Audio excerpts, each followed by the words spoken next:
and welcome everyone to this panel. This is the panel for the English Chess Federation Book of the Year Award 2020. And we've got, this is a really good turnout. Thank you so much everyone for being here. I'm going to hand over. My name is Sean Marsh, by the way. I'm from the northeast of England. I've been heavily involved with the London Chess Conference for many years. And of course, this is the very first one we've ever done online.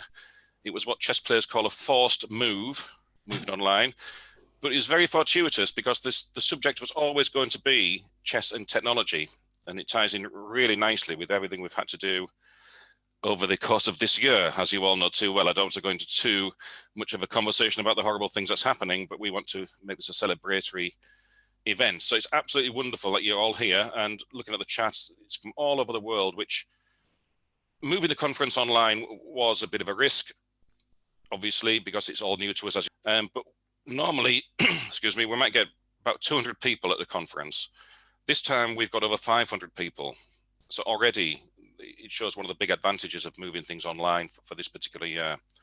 So it gives lots of people the magnificent opportunity to come along to the conference and enjoy the speeches and hopefully learn lots of new things. So it's absolutely wonderful that you're all here today.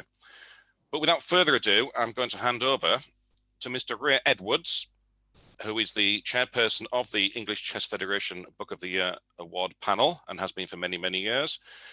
Ray's history with chess goes back many, many decades. A former editor of British Chess Magazine, a very fine player indeed.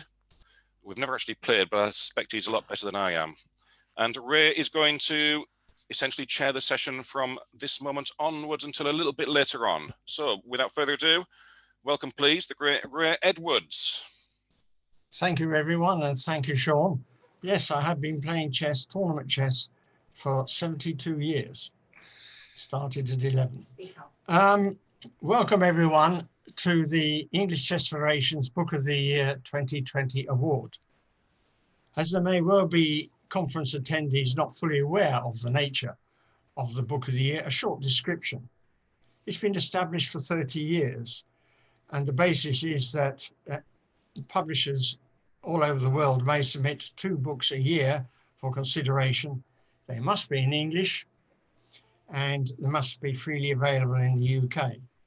There have always been 3 judges, and this year they were, and have been for some time actually, myself, Sean Marsh, and Julian Farrand, who, alas, died suddenly in July this year.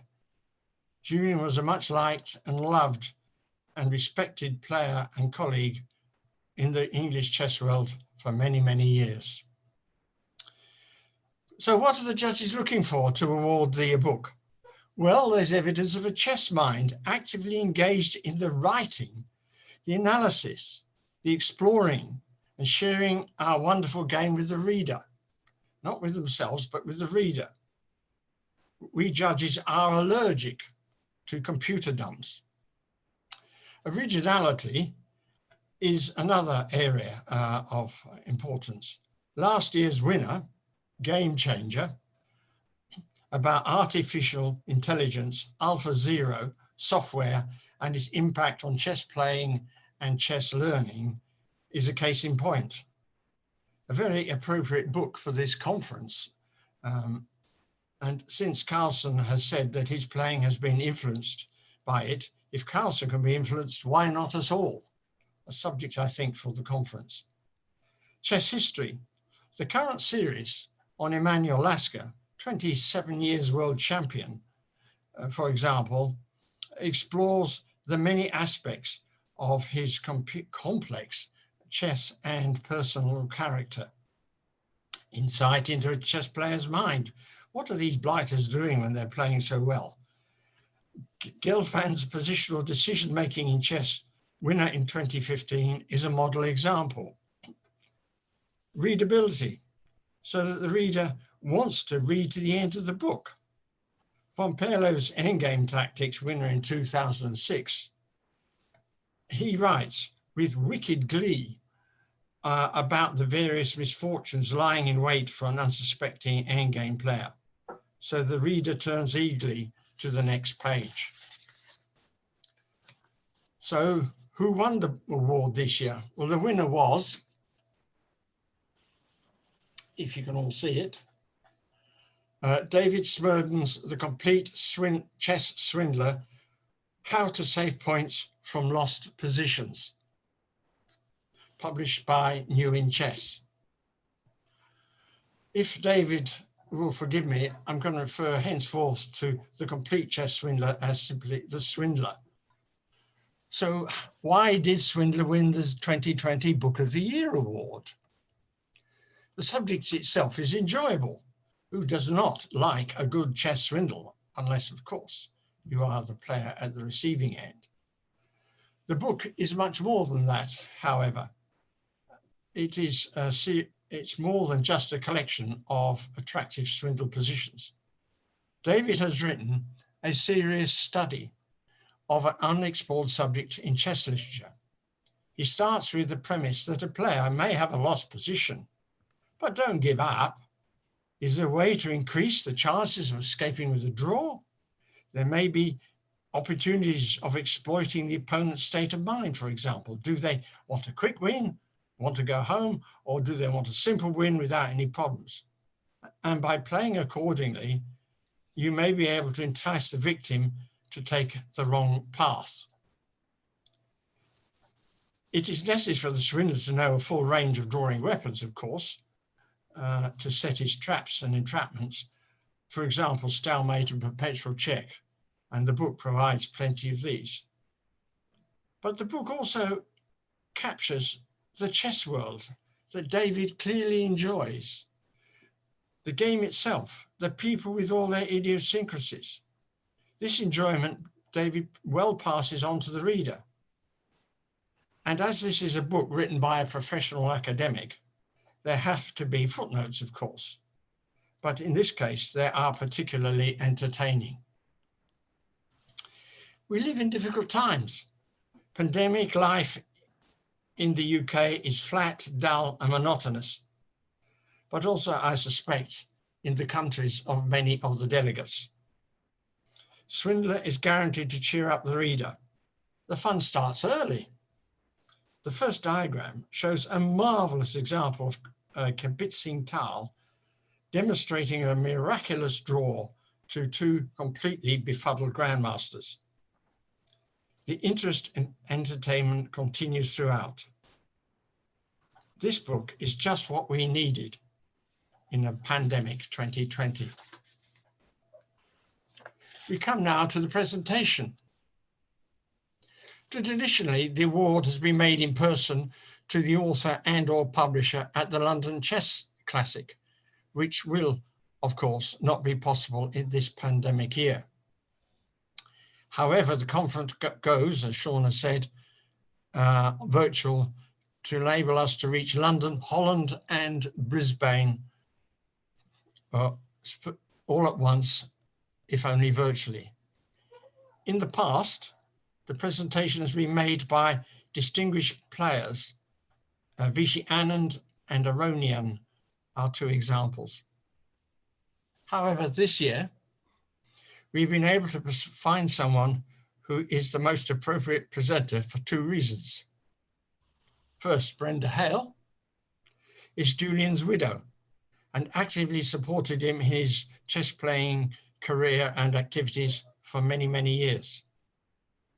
But Baroness Hale of Richmond, to give Brenda her official title, has had a most distinguished legal career.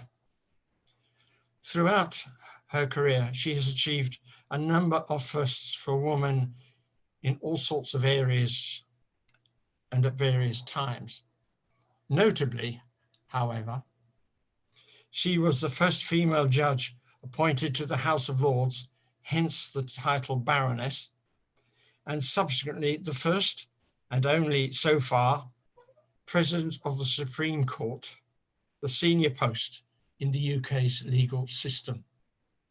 It is with great pleasure and honour that I ask Lady Hale to present the ECF's Book of the Year 2020 to David Smerdon, The Complete Chess Swindler. Brenda. Thank you very much indeed, Ray, both for that very sweet introduction and for inviting me to present this award.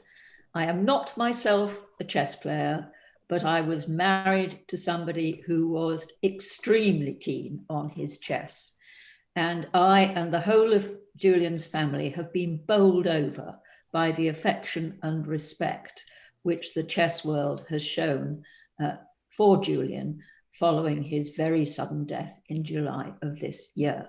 So thank you all very much indeed for that. He did love his chess.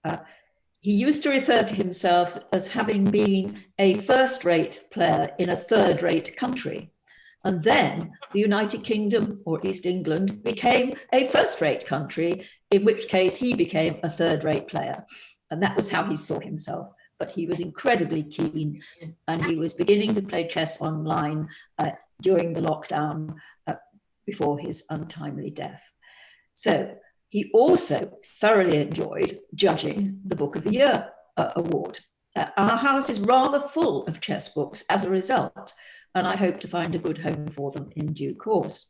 But I know that he very much enjoyed David Smerdon's book and was pretty convinced that it ought to win the prize, even though he couldn't participate in the final decision making. As I say, I am no chess player, but I have had a look at the book, and I can understand why it is such an attractive proposition for everybody. And I can see that it's extremely well written, with a very good understanding of how chess players' minds and emotions, because that comes into it too, and general psychology work. It's terrific, and I'm sure you'll all enjoy reading it. So I have now this beautiful certificate there, which I am going virtually to hand over to David, if David is there to have it handed over to.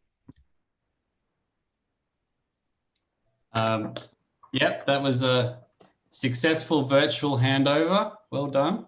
Oh, there he is. I think now that Allard is going to say a few words. Okay. Can you hear me? We can indeed, sir. Yes. Well, thank you very much, Brenda, and thank you, judges of the award, and thank you, David, for writing this this fantastic book. New in Chess has been blessed by the judges of the award in the course of the past 20 years, and I'm very glad that I can now announce an award to the ECF award, because most of you may not know that the Dutch grandmaster and chess author Hans Rey last month wrote in his column in the Dutch newspaper NRC Handelsblad that the ECF award was the Nobel Prize for chess literature. So that you can put that in your pipe. I'm very sorry that Julian has died and that he cannot learn that he was participating in judging the Nobel Prize for chess literature. I was very fond of Julian. I met him at several occasions when we won the award in past years, and he actually sent me a copy of his novel, Love at All Risks by Julian Farrand, which I'm very happy to say that it contains quite a few erotic scenes, which I enjoyed thoroughly. I would like to add that New in Chess has started a competition, the chess swindle of the year, which you may not know, but we are inviting people to send in the best swindle they played in 2020, and David Smerdon himself will judge the entries, and the winner will receive a cool €250, as we call it. So thank you all very much. I would like to end my short remarks with what one of the very good, I mean, the book has received tremendously positive reviews and well-earned good reviews. I would like to end with a quote by what a German international master Derek Shue wrote about the book. He wrote, "I'm recommending it to all my chess friends because the next lost position may come sooner than expected." Thank you. Thank you very much, Allard. That is greatly appreciated. We're not going to allow you to read out the erotic parts of the other book you mentioned just there, just at the moment. That might be a panel later on. But we are going to ask the great David Smerdon to just say a few words about his book. We are going to be interviewing David shortly, but he'd no doubt got something to say right now. So over to you, David, please. Perfect. Well, I'll start just thanking everyone for coming. It's just amazing to have so many people attend this session on a Saturday morning, an online award session at this conference. I'm quite flabbergasted and blown away. So thanks a lot for attending it. It means a lot. And to Baroness Hale, thank you so much for presenting the award, both to do so virtually, but also for the nice words that you spoke. I didn't have the opportunity to meet Professor Farrand, although I think we were at some British Chess League matches together, but I know him by reputation, and it means a lot to me that he enjoyed my book. And to go to Sean's and Ray's point about this award usually being presented by former world chess champions or so forth. Well, I've met Vishy Anand, and I drew with Aronian and Carlson. Neither of them impressed me very much. I can singularly say that you are by far the most impressive person I've ever had the chance to meet. So I'm absolutely delighted that I could receive the award from you rather than one of them. So thank you very much. I just wanted to, I don't want to talk too much about the book because you should all go out and buy a copy, of course, instead. But I just wanted to tell you a little bit about how it came about. I'm first and foremost a chess lover. I'm obsessed by the game, but not just in the pursuit of excellence of the game. In particular, all the parts of the chess world, as diverse as they are, we see so many of them on display in this conference in particular, the different sessions, and the different parts of the chess community. You're far more likely to find me in a chess cafe somewhere playing Bug House than you are for me to be studying proper openings with a computer or something like this. And one of my favorite books was written many decades ago now by Horowitz and Reinfeld, and many of you will know it, called Chess Traps, Pitfalls and Swindles, which is a crackingly entertaining read that you can read from cover to cover. One thing that I did, the only thing I didn't find so impressive about it is that you didn't come out of reading the book feeling like you could do any better at swindling than you could before. I'm not sure it really boosted your rating that much, but it was so fun to read. And as a kid, I read it to the point where it started falling apart, much more than I would read other sort of instructional textbooks by Dvoretsky or Kotov or so forth. And in recent years, I've started to feel a little bit like swindling as an art has been disappearing from the chess literature, and also a little bit from coaching and training sort of manuals. That's come about a bit because of the rise in chess computers, which has been fantastic for our game, but it has given us this sense of striving for perfection. And we define perfection by being as close as possible to a computer's best move, which is nice. But I noticed this when I was watching a strong tournament online with a few of my friends, and one of the players was losing, one of the world's top 10 players, and he played a move that was a great swindling chance. In normal course of business, he was going to lose for sure. And he played a move that, practically speaking, invited the opponent to make a very obvious looking blunder. But there's a bar, and this Baroness Hale, you might not know this, but when you watch games online now, there's a bar next to the board that tells you what the computer thinks about your move. And as soon as the player played this move, the bar dropped through the floor to say that the move was objectively just horrid. And around me, all of my friends immediately jumped up and down saying, "What a blunder, what a blunder." And it made me kind of sad because it was really a fantastic move that eventually was successful and managed to save this player the game. And I noticed this also with the juniors that I coach. As soon as the game finishes, rather than sitting down and chatting to each other about their thoughts and their psychology and their plans, it's straight onto the phones to check the computer's evaluation to see where the blunders are. So that was a little bit of a longer spiel than I was hoping to say, but just to say that was sort of my motivation to bring this back to the chess literature. That was the first point behind it. The second point goes to something also that that a few of you have mentioned, and that is to make it a book that celebrates the chess experiences of the average player.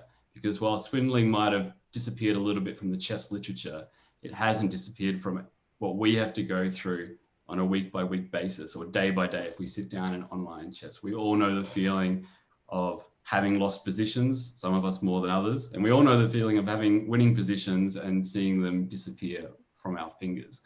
And the way that I got the material for this book was a bit unusual for a chess book. I crowdsourced through social media, and I got hundreds and hundreds of emails from people, and it wouldn't just be, here are a few of my games. They would have stories.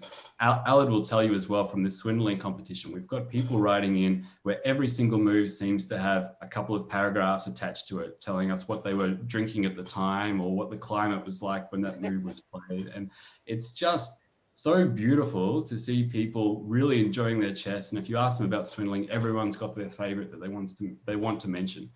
And so I wanted to bring those experiences and the stories and also the characters and the personalities to the game as well. So that's why I wanted to write the book. The last thing I wanted to mention is actually when I first pitched the book to Nguyen Chess, it was to a guy called Remelt Otten, who a few of you might know there at the company. And I said to him, I want to write a book that will win the ECF Book of the Year award. And I said it not just because I'm an arrogant sort of guy, but because to me, the recognition of this award, the Nobel Prize apparently in chess literature, which is as close as I'll ever get to a Nobel Award as an economist, so thanks for that. It kind of signifies that your book is going to last the test of time. And that's what I wanted. I didn't want, an opening book that disappears in a year's time and becomes obsolete. I wanted a book that people could put on their shelves and they could reread over and over again. I really hope that that's how it turns out to be. So I say a couple of quick thanks. First to Alad, thanks for joining as well on the call. You've been fantastic throughout this whole process. You've put far more attention and time into this book than I'm sure you would for the average book, and I appreciate it a lot. And everyone in your great team, Remelt, Peter and Frank in particular. I'll just mention also Jacob Edwards. He is the president of Club Bullwinkle. The name Bullwinkle comes from Rocky and Bullwinkle, an obscure cartoon involving a moose and a squirrel. He decided to name our chess club after the moose. And we have never had an official club residence. We just go from cafe to cafe. He invited me into the club when I was 11, and it was made up entirely of university students, but he brought me into the club, and I thought it was the coolest thing in the world to be around all these college kids. And I've been playing with them ever since. And he did a lot of the editing of the book, and he also came up with a few of the phrases like window ledging. This is the idea that you try to take a game into chaotic waters where neither you nor your opponent knows who's going to fall first. And I couldn't think of a sort of one word term for what I wanted to describe. I guess it's now 2 words with a hyphen, but he mentioned all of these movies where a swordsman who's losing the duel would go out onto a precipice or out onto a cliff edge and try to encourage the other one out there. And I thought that was a nice term. And the last person I have to thank is my wife, Sabina Albrecht. Baroness Hale, you have accumulated so many distinguished titles throughout your illustrious career, but for me, none is more important than that of non-chess playing partner. That is a very difficult role to fulfill. Many people have to put up with this around the world, my wife included, and that sort of support should not go unrecognized. So congratulations to you and to her and to all others who have this distinguished title, and the book would not be what it is without her. That's enough for me. So thank you very much, everyone, for the award. Thank you, David. I think David. Here's another chess playing wife. Oh, hello, Sue. Hello. Nice to see you. Hi, Brenda. Hello, Sue. Yeah, hi. Hello. Hi. This is an excellent reunion on many levels. It's so great to see so many new people here too. David, thank you very much for everything you've said there. You've actually answered most of my interview questions, but I will have some more for you in a second. But I've got one more duty before we turn to the interview. I'd like once again to turn to Baroness Hale of Richmond. And this is quite an appropriate link actually, because David mentioned appearing on the screen, the bar, this famous bar of chess. And Brenda's spent many years at the bar, of course, in a professional capacity, I hasten to add. So it's a very nice introduction back. And Brenda actually has got a very important function here, apart from everything she's already done. She's got the function of revealing who is going to be the new panelist on the English Chess Federation Book of the Year Award panel. And well, Brenda, would you like to reveal this, please?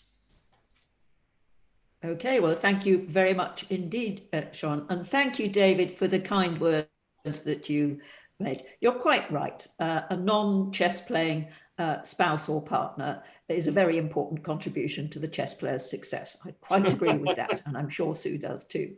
So thank you very much. Well, here's the big reveal.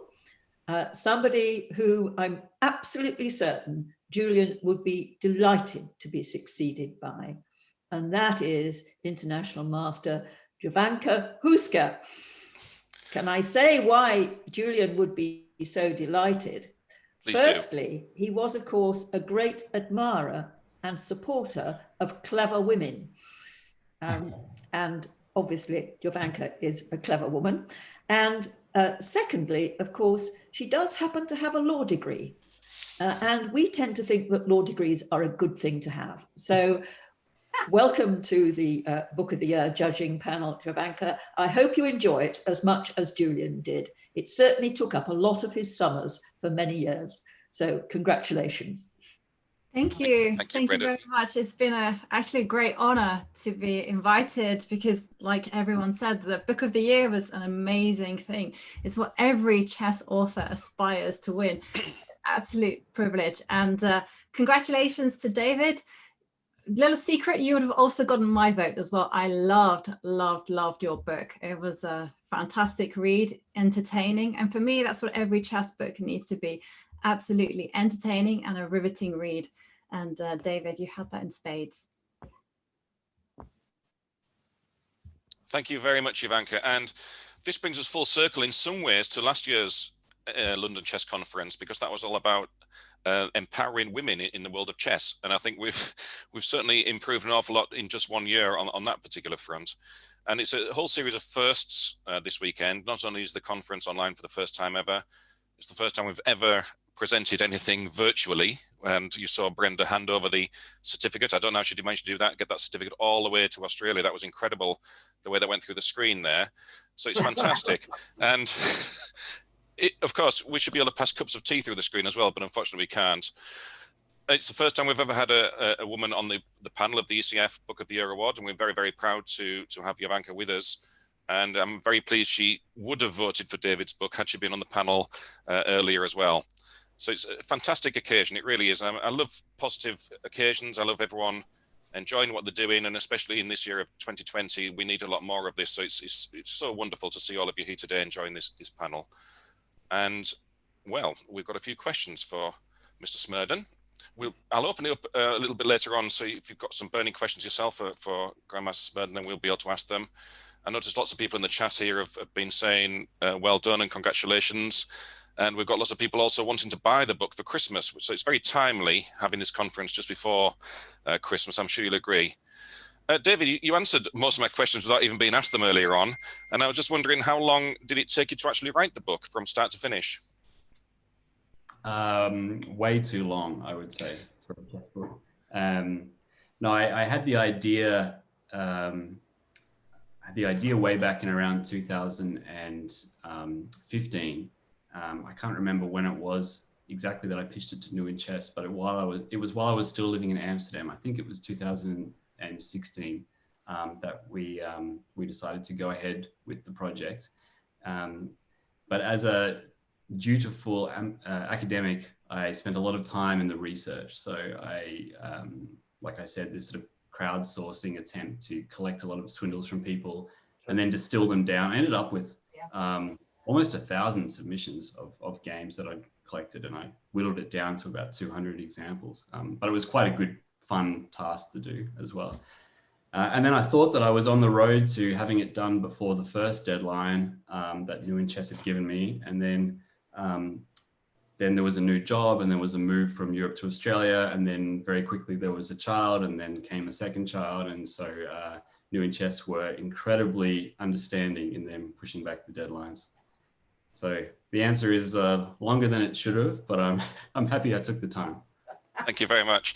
Now, I've noticed when we're on Zoom calls, which most of us spend our entire lives on Zoom calls or Skype calls or something at the moment, people have the virtual backgrounds, as I have today, which I'm sure you'll agree is a very nice one. A lot of people have virtual backgrounds showing enormous libraries in the background, you know, giving the impression of a house full of books. And I'm delighted that on this particular panel, everyone seems to have real books in the background rather than virtual representations of magnificent libraries. If you saw Ray's house there, and David's got a shelf stocked, I noticed, primarily with New in Chess products, which is good to see for this particular panel. And David, I was wondering, in this world now when everyone's doing lots and lots of things online, and there's so many online facilities now to improve one's game with courses and that sort of thing, how long do you think books, actual physical books, will stay relevant? It's a good question. I've actually been thinking about this topic a little bit recently, and I have the capacity and certainly the tendency to waffle on a bit, so I'll try to keep it short. But I get a little bit disheartened by the current climate for putting out chess materials, whether it be videos or books. I think because of the rise of online video series, which are a lot quicker to put out and reach a larger audience, books are trying to compete in that market. So there is now a little bit of a culture of the pump and dump type approach to putting out a book. You write it in, I had a grandmaster recently who said to me, well, you know, if you want to write a book on this opening, just don't spend any more than 3 months on it. Just get it done and get it out. Otherwise it doesn't make sense really from an, you know, expected value point of view. And even though I'm supposed to be a very rational economist, it sort of made me a bit sad to hear this, because it's so much harder these days to work out quality levels when you're going to buy, because there's just so much stuff there. So what I think books should do is to not try to compete with these other online sources, the other online training materials, to really set themselves apart as a different medium as much as possible. I think that's quite difficult to do. And even though I'm an economist, I don't really have any good advice for how to do it. But there is such a vibrant community of chess book lovers. And one good thing about the internet, even though it may have hurt us a bit by bringing in these sort of video series, is that it's a chance for chess book lovers to connect. There is, for example, a Facebook group called, I think it's Chess Book Collectors, that has got, I think it's got something like in the hundreds of thousands of members. And they get on there and they post many times a day. I've had to turn off the notifications because it just destroys my Facebook feed. But basically they talk about this book, you've got to check out this book. What do you think about that book? And there are polls and comments. And I think a lot more people are finding out about books that they otherwise wouldn't have come across, and also being able to do a little bit of filtering because of this sort of connection between them.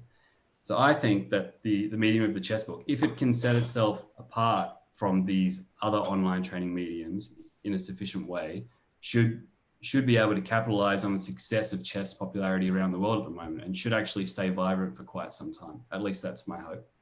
Thank you. That's a very good answer. Thank you very much. I've got 2 more questions for you from myself, and then I will open it up for a few minutes for anybody else who wants to ask questions. So people do think of questions in a moment. You earlier on wrote a book about the Scandinavian defense, Smerdon Scandinavian, which was very well received. And I just wondered, what is the difference between writing an openings book and a book that's not about openings? Was there any enormous contrast between the 2 processes? There was a big difference in the data collection or resource collection sort of process, because one book on the openings, you want to make sure that the variations are very good. You want to come up with new ideas. It really feels like a researcher sitting there with a data set trying to discover something magic, you know, sort of doing that process with chess engines. Whereas this one, I wanted to make sure that all the different people who've been interested in the topic of not just swindling, but also chess psychology in general, I wanted their ideas to be credited and also their ideas to be distilled together into some sort of didactic fashion as well. So it was a very different sort of book. The one thing that the two books have in common is that I wrote them not because I decided to write a book and was searching for a topic, but because I felt that it was a shame that no book had been written on this topic. And I reluctantly decided that if nobody else was going to do it, then I should do it. So the Scandinavian defense is, well, not the traditional Scandinavian. I know that that Jovi, for example, is written about, but sort of this obscure, crazy gambit where black decides to go on the attack from move one. No book would ever be written by a grandmaster on this because it's completely unsound. But I've loved it, and I found that there were thousands of people around the world who'd loved it and had been writing to me saying, please write a book about it. We want a book about it. So I felt like there should be some market for it to exist. And same with swindling. It's been a long time since a book's been written on swindling. I still don't think there's been one to match this one by Horowitz and Leinfeld from a long time ago. So the thing that the two books have got in common is that I felt that there was a significant portion of the chess community who would appreciate such a publication existing.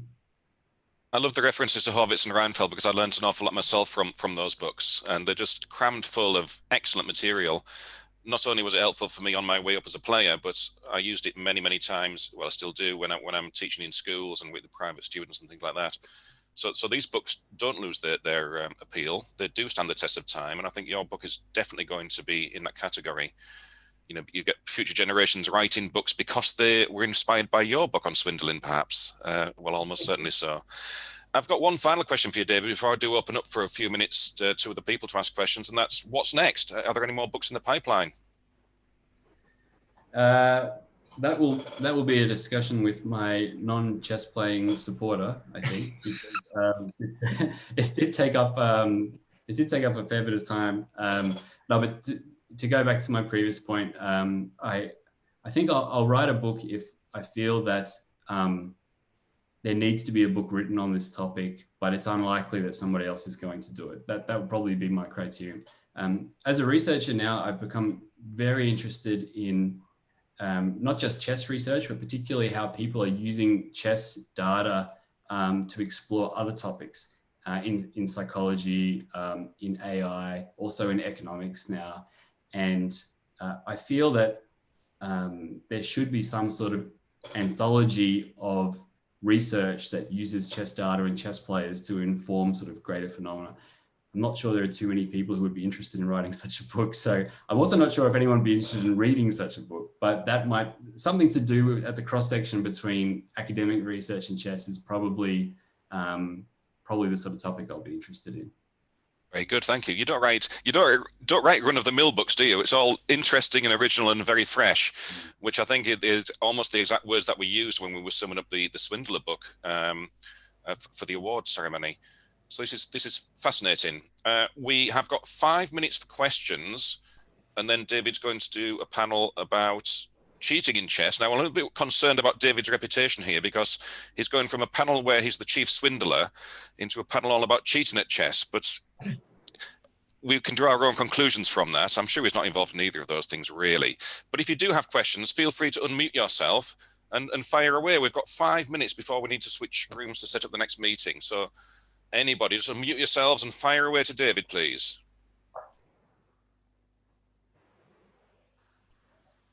Who's got a question? Maybe we've covered all that everyone needs to know.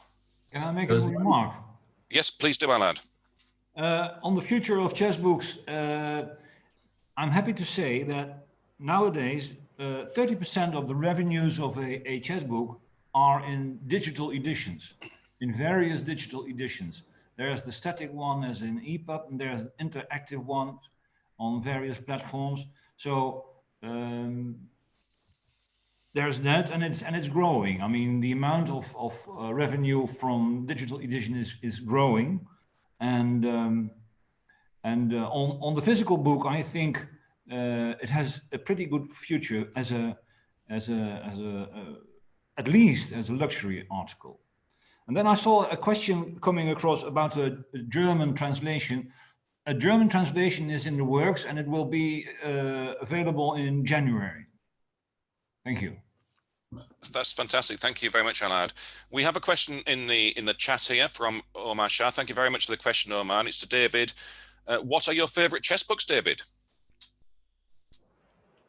Well, I have to say that every year I look at the ECF book awards, and typically I'll pick myself up a copy of the winner if I don't have it already, which is one of the reasons why I was sort of angling for this award from the get-go, because it is very much esteemed in the chess world.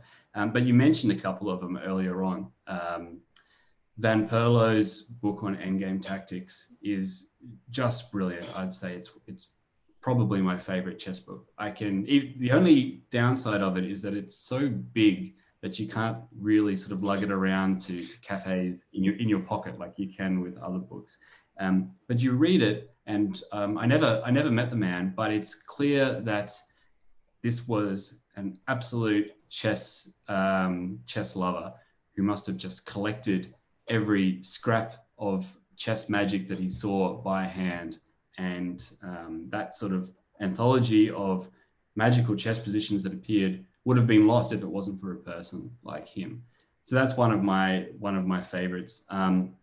I mentioned already Chess Traps, Pitfalls, and Swindles. Also those sort of books that look at chess beauty, such as Spectacular Chess. These sort of books also interest me a lot. And then actually I mentioned a fair few in the bibliography of Swindler, particularly related to chess psychology. And I wanted to include a bibliography because for people interested in that topic, it's not that easy to go out and find good books on chess psychology. There are a couple by Avni, for example, Creative Chess, and a few others. So he's actually a psychologist who sort of goes into a bit of detail about how the mind works and how different psychology elements apply to chess. I guess now as a behavioral economist, those kind of interest me as well. That's fantastic. Thank you. We've got one last question, which is actually in the chat, and then we need to wind down. So we'll just ask this one. Is there a future for chess book sellers?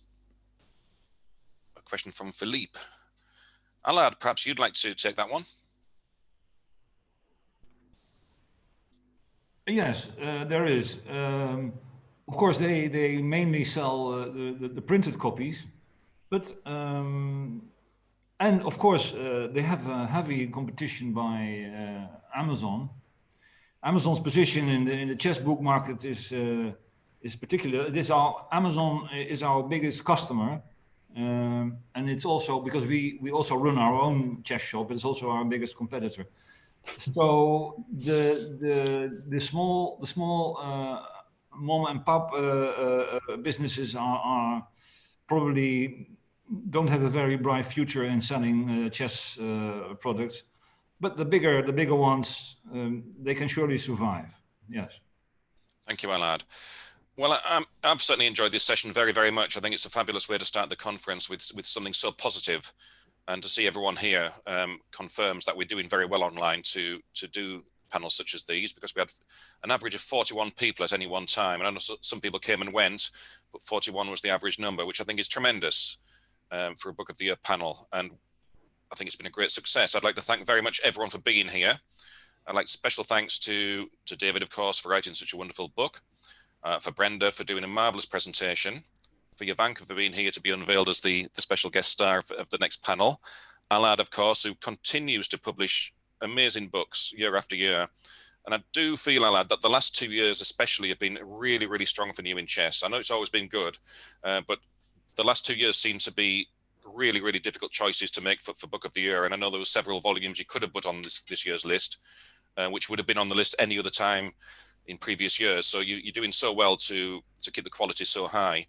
And special thanks to Ray Edwards for his marvelous presentation earlier on, and is a big personal friend of mine. We're in touch sometimes every day while we're talking about chess and all sorts of things. And Ray is a great inspiration to many, many people. Thank you.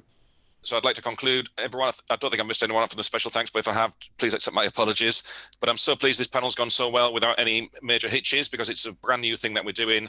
And I'm so glad that you're all part of it, and I hope you enjoy the rest of the conference. Hopefully I'll see you in some of the other sessions too. But thank you very much indeed, everybody. And thanks for the chat comments I just got there from John and everybody else. Thank you very much. It's a tremendous experience. You can tell I'm excited just being here, and I'm even more excited again to see what we can do next year, whether it'll be online or in person. And I hope you'll all be with us again, and maybe Alad will be there again to receive another award, but we shall see. So thank you very much indeed, everybody, and we'll see you at other times throughout the weekend.